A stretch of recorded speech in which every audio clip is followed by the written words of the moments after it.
Bismillahirrahmanirrahim. Assalamualaikum warahmatullahi wabarakatuh. Ya, alhamdulillah. Bagaimana kabarnya anak solih dan solihah?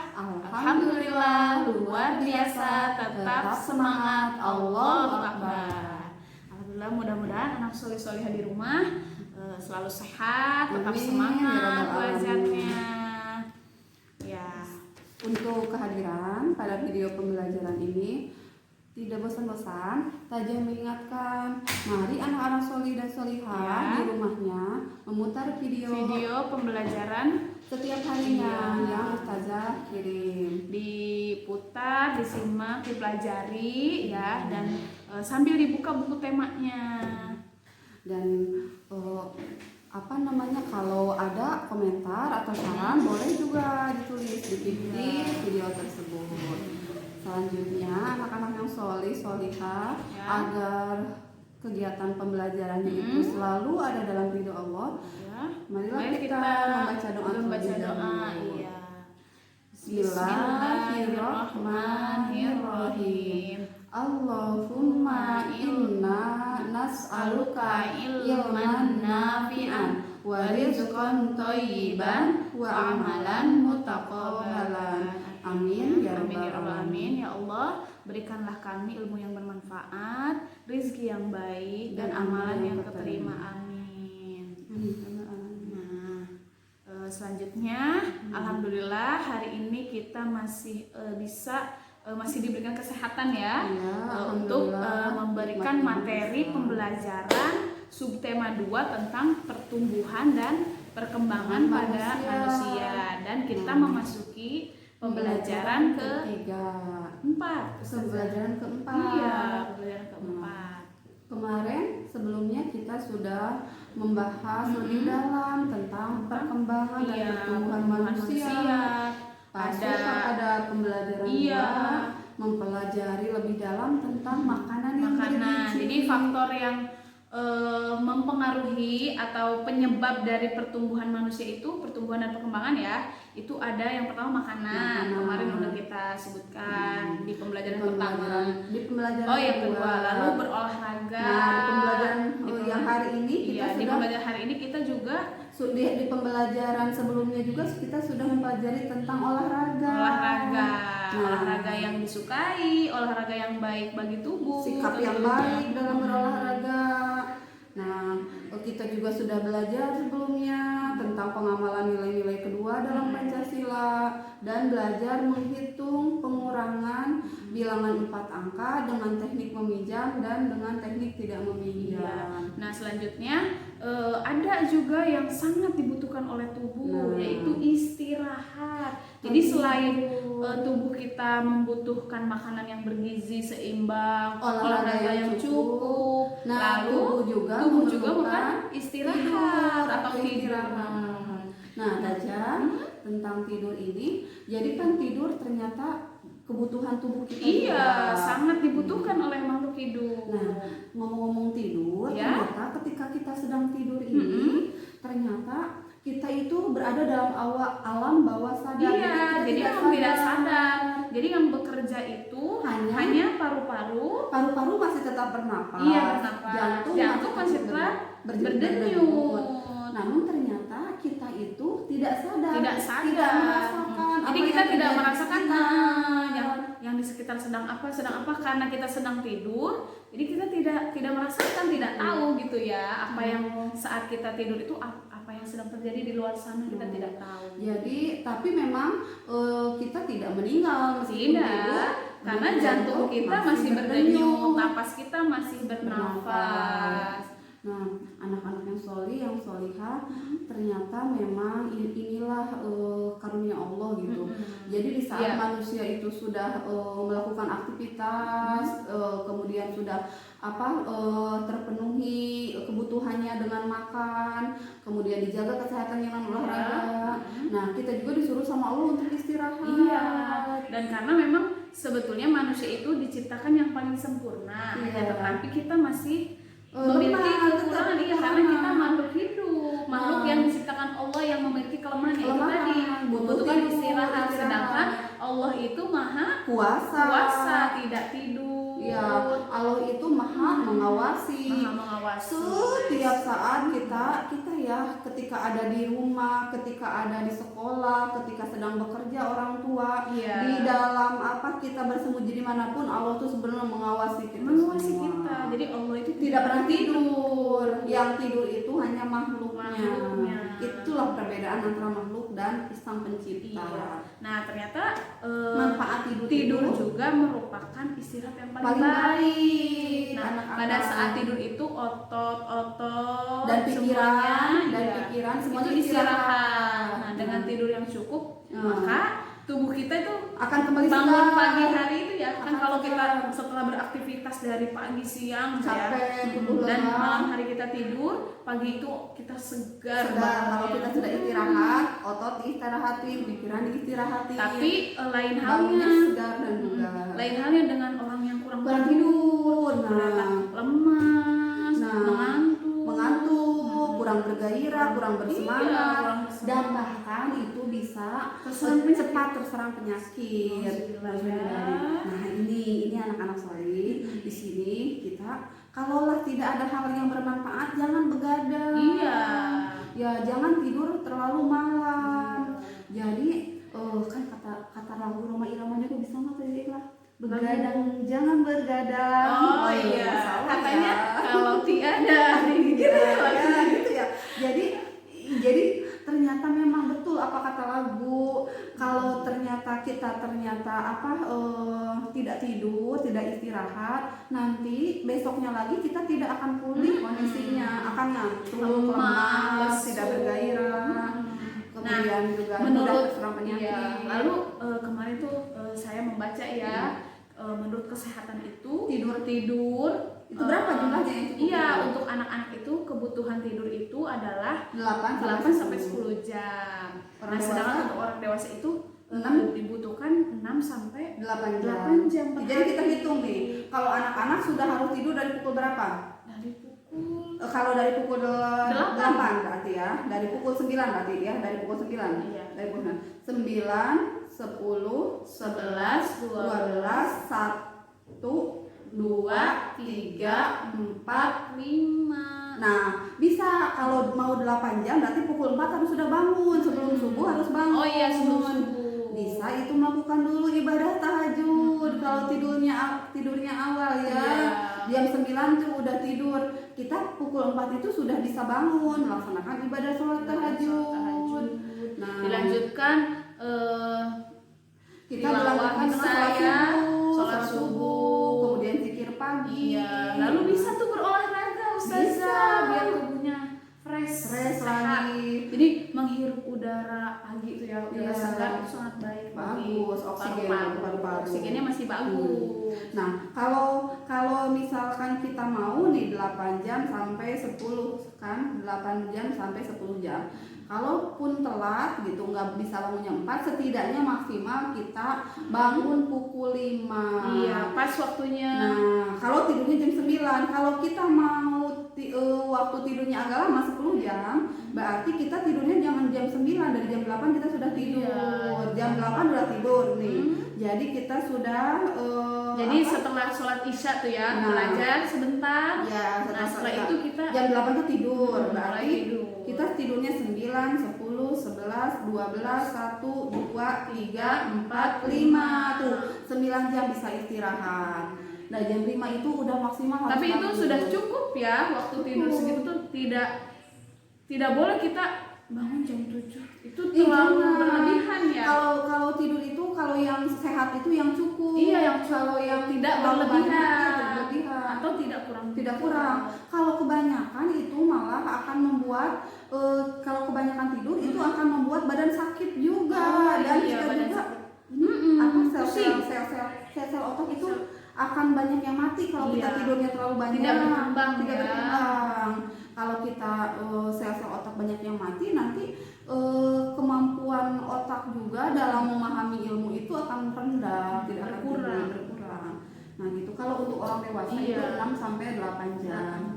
Nah, kalau orang tua kita ya Tajah ya, Iya. kita yang sudah dewasa gitu, itu tidurnya boleh dari jam 10 atau jam 10 malam bangun, Iya. kalau bisa jam 3 juga sudah bangun, maksimal jam 4. Iya. Nah, karena katanya begini Taja, sepertiga malam itu ya, setengah 3 itu sampai dengan pukul 4 itu waktu itu Allah turun ke atas langit dunia. Dan di sana Allah itu melihat orang-orang yang sudah bangun dan beribadah kepadanya, melakukan sholat sunat tahajud. Kata Allah, kabulkanlah wahai malaikat, kabulkanlah permohonan orang-orang tersebut. Jadi kita mau memohon ampunan, insya Allah diampuni. Mau memohon cita-cita, insya Allah dikabulkan. Karena pada waktu sepertiga malam itu insya Allah makom ijabah. Setiap doa, setiap permintaan kita insya Allah dikabulkan. Mudah-mudahan ya. Kita semoga menjadi ahli tahajud. Amin, ya Allah. Terkenal di langit sama malaikat. Jadi yang sebetulnya itu kita jangan mengejar kepopuleran di dunia. Jadi kalau memang kepopuleran di dunia itu tujuannya untuk ria, untuk dipuji orang, itu akan menjadi dosa. Tapi kalau populer di akhirat itu untuk Allah ya, untuk kita bisa mendapatkan nilai yang baik, derajat yang baik di hadapan Allah, itu akan menjadi pahala. Mudah-mudahan ya. Kita semua termasuk orang-orang ahli tahajud. Amin ya rabbal alamin. Begitu anak-anak solih. Nah, tidur ternyata bukan hanya dibutuhkan oleh manusia. Ternyata makhluk hidup yang lain juga seperti hewan ya, cirinya hewan yang juga membutuhkan tidur. Iya. Di sini kita coba akan membahas tentang beberapa hewan. Saya lihat kucing tidur. Iya. Tidurnya Iya, terus tidurnya ya, berbaring gitu, tidurnya juga berbaring. Ternyata tidur enggak, kalau kucing berarti kayak manusia, bisa duduk, bisa berbaring tidurnya. Banyak posisi tidurnya ya. Nah, posisinya kayak manusia, merongkol. Ya pokoknya mah kayak duduk gitu, boleh gitu. Ya. Nah, kalau kepompong. Iya, kepompong. Sebelum menjadi kupu-kupu tuh kepompong dulu. Itu cara tidurnya unik. Dia itu membuat selimut sendiri, membuat kantung dari kulit. Iya. Semua badannya pakai kulitnya. Ya, kemudian bergelantung di atas daun. Itulah cara tidur kepompong juga biasanya tidur selama berapa hari? 3 atau sampai 6 hari. Oh, ternyata unik ya, karena itu kan bukan manusia, tidak ada kewajiban. Jadi memang lama tidurnya. Nah, tapi kalau kita jangan seperti kepompong. Kalau manusia tidurnya lama itu nanti bakal mudah terkena penyakit. Iya.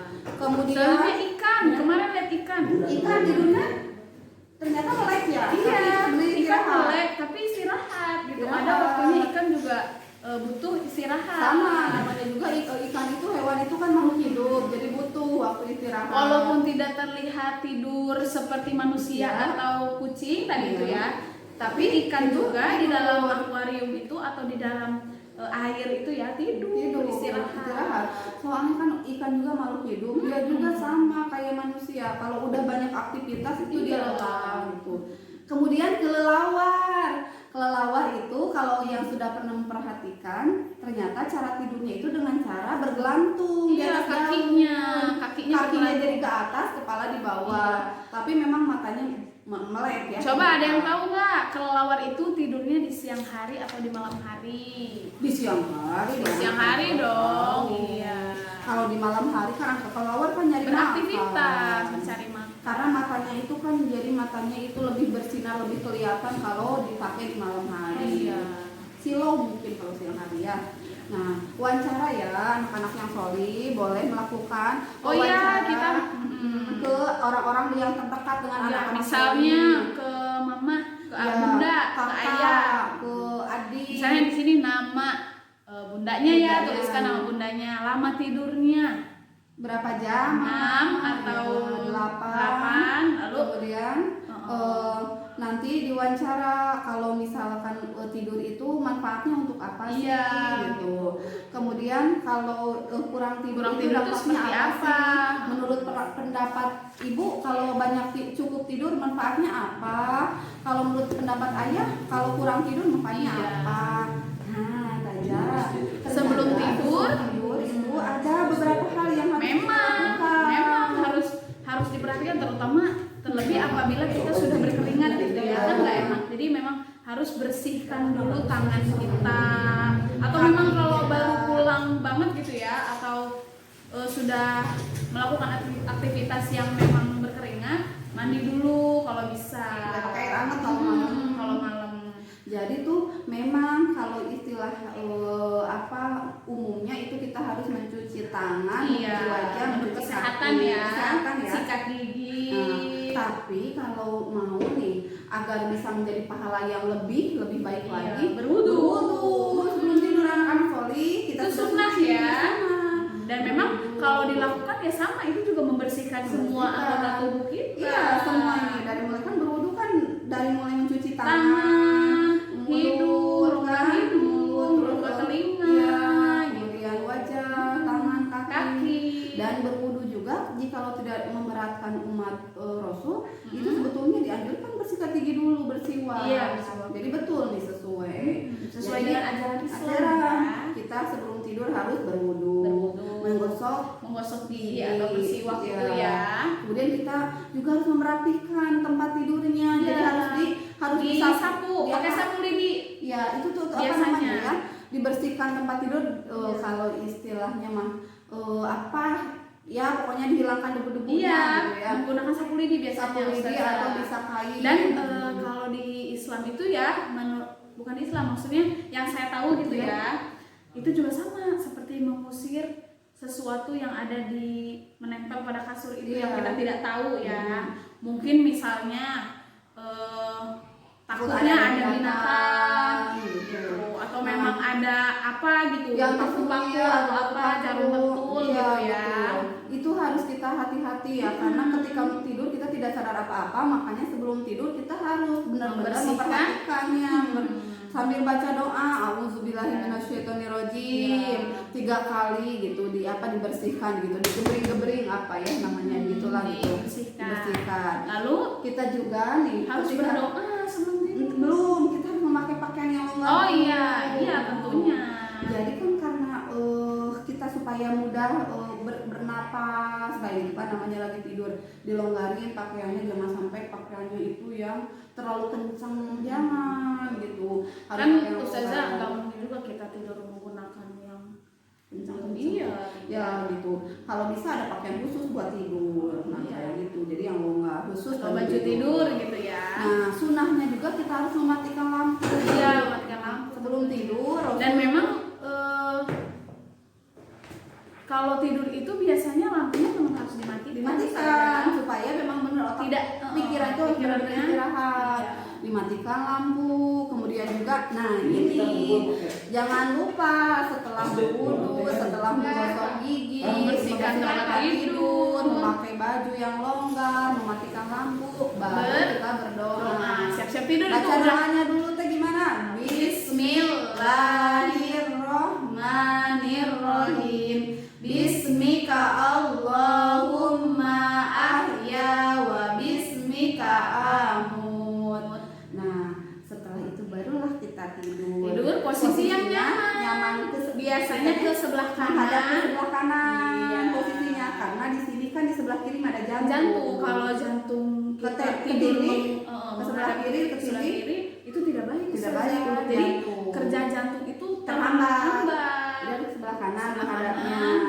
Kemudian jangan lupa udah gitu kita bermuhasabah, bersyukur karena kita sudah masih dianugerahkan usia, masih dianugerahkan berbagai kenikmatan yang tidak bisa dihitung. Lalu maafkan kejadian hari ini. Nah, kita harus melatih jiwa kita juga menjadi pemaaf. Kira-kiranya ada kita ngerasa hari ini misalnya yang pernah udah merasakan marah sakit hati atau apa, ya kita maafkan orang tersebut. Memang agar tubuh kita tenang juga istirahatnya. Dan bangun di esok hari itu bugar, segar, tidak pikiran hati sudah fresh, hati sudah fresh. Orang enak banget ya. Enak banget. Orang yang pemaaf itu kan Allah sangat menyayangi orang-orang yang pemaaf gitu. Iya. Nah, oleh karena itu mudah-mudahan anak solehah di sini tidak menjadi orang yang keras hati, tidak menjadi orang yang mendendam. Amin ya Allah. Amin. Untuk kita juga ya, dan kita semua. Dan juga semua ustazah juga, ini nasihat buat ustazah. Iya. Gitu.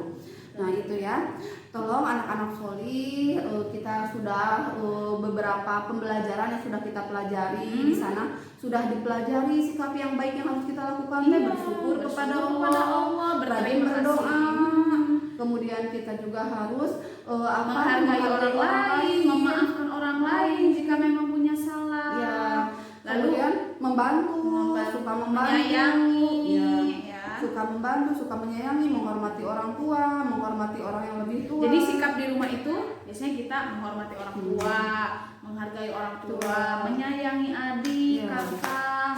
Kalau di sekolah menyayangi teman, menghormati ustaz-ustazah. Ya, tolong anak-anak yang sudah kita pelajari itu bukan hanya diingat, yuk kita sama-sama kaji juga, kita sama-sama jadikan itu sebagai ilmu yang bermanfaat. Amalkan baik di lingkungan keluarga, di lingkungan masyarakat maupun di lingkungan rumah. Nah, lingkungan rumah caranya mengamalkan sifat-sifat baik itu kita tadi menghormati orang tua, menyayangi adik dan kakak, kemudian juga melaksanakan nasihat orang tua, tidak menyakiti hati orang tua, menghormati kakak, menyayangi adik, saling kerjasama, saling tolong menolong. Kemudian kita di sekolah juga sama, berbuat baik kepada guru, hormat kepada ustaz-ustazah, menyayangi teman, tidak membeda-bedakan.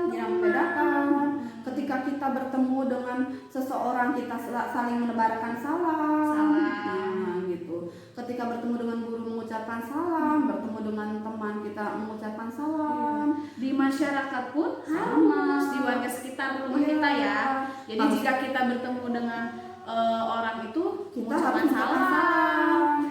Kita harus bisa bergaul dengan semuanya, menghormati semuanya. Misalnya gini, ada keramaian, kita lewat aja, itu kurang baik ya ustazah ya. Sebisa mungkin kita assalamualaikum, permisi, sapa, senyum, sopan, santun, nah gitu ya, seperti itu. Dan mudah-mudahan anak solih-solihah seperti itu di rumah ya. Harus bekerja bakti. Nah, anak-anak solih bisa kalau untuk apa kita nyanyian biasa, kalau yang tentang tidur apa ya?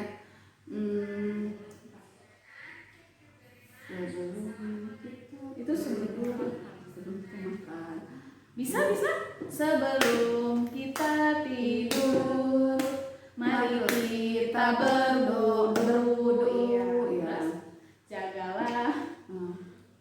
Bisa, pokoknya kita bisa ya gitu ya. Berdoa sebelum kita tidur. Untuk nyanyinya bisa dilihat ya di buku, nyanyinya. Nah, anak-anak yang solih dan solihah, makhluk hidup. Jadi kesimpulan dari pelajaran hari ini, jadi semua makhluk hidup itu membutuhkan tidur atau istirahat untuk memulihkan tenaga kita, agar bisa melanjutkan aktivitas selanjutnya, agar tubuhnya menjadi bugar kembali, menjadi sehat, terhindar dari penyakit. Nah, anak-anak yang solih, yang solihah, kita manusia fitrahnya itu memang membutuhkan tidur, dan Allah sang Khalik itu memang yang pemilik segala sesuatu, yang berbeda dengan makhluknya, yang maha kuasa, yang tidak membutuhkan tidur, yang mengurus. Allah Subhanahu wa taala berfirman, A'udzubillahi minasyaitonirrajim. Allahu la ilaha illa huwal hayyul qayyum la ta'khudhuhu sinatu wa la naum. Artinya, Allah tidak ada Tuhan yang berhak disembah melainkan Allah yang hidup dan kekal, lagi terus-menerus mengurus makhluknya. Jadi memang Allah itu tidak ada lagi Tuhan yang lain kecuali Allah. Dan Allah itu selalu mengurus urusan makhluknya. Ya, seperti urusan kita, urusan anak solih-solihah, urusan semuanya yang ada di sudah diatur oleh Allah, dan Allah itu tidak mengantuk dan tidak tidur. Nah, itu dalam Quran surah Al-Baqarah ayat 255. Nah, seperti itu. Jadi memang seluruh makhluk ciptaan Allah itu perlu tidur, tetapi Allah yang menciptakannya itu tidak butuh tidur. Oleh karena itu anak-anak sholih dan sholihah ini jangan lupa kita dimanapun berada itu ada dalam pengawasan Allah, karena Allah tidak tidur dan Iya. Allah itu tidak mengantuk. Maka dimanapun kita berada kita harus senantiasa ada dalam kebaikan, karena Allah mencatat, Allah mengawasi. Iya, Allah mengawasi. Ya, demikianlah ya untuk pembelajaran hari ini. Alhamdulillah pembelajaran hari ini sudah selesai. Semoga diberi kemudahan untuk Iya, bisa semoga memahaminya. bermanfaat untuk kita semua. Semoga bisa diamalkan. Iya, bisa diamalkan. Ya, anak-anak yang sholih dan sholihah, Jangan lupa tetap semangat, jaga kesehatan. semangat dalam ibadah, dalam segala berbuat Iya. kebaikan. Ya, terima kasih banyak atas perhatian anak-anak sholih. Iya. Tugas-tugasnya tolong dilihat lagi, tolong semampunya dikerjakan. Tolong video pembelajaran yang belum Diputar. pernah itu tolong diputarkan, disimak dan dipelajari. Alhamdulillah. Alhamdulillah. Mari kita Mari kita tutup tutup. dengan membaca doa penutup belajar. Allahumma arinal haqqo haqqo warzuqna ittiba'ah wa arinal batila batila warzuqna ijtinabah. Assalamualaikum warahmatullahi wabarakatuh.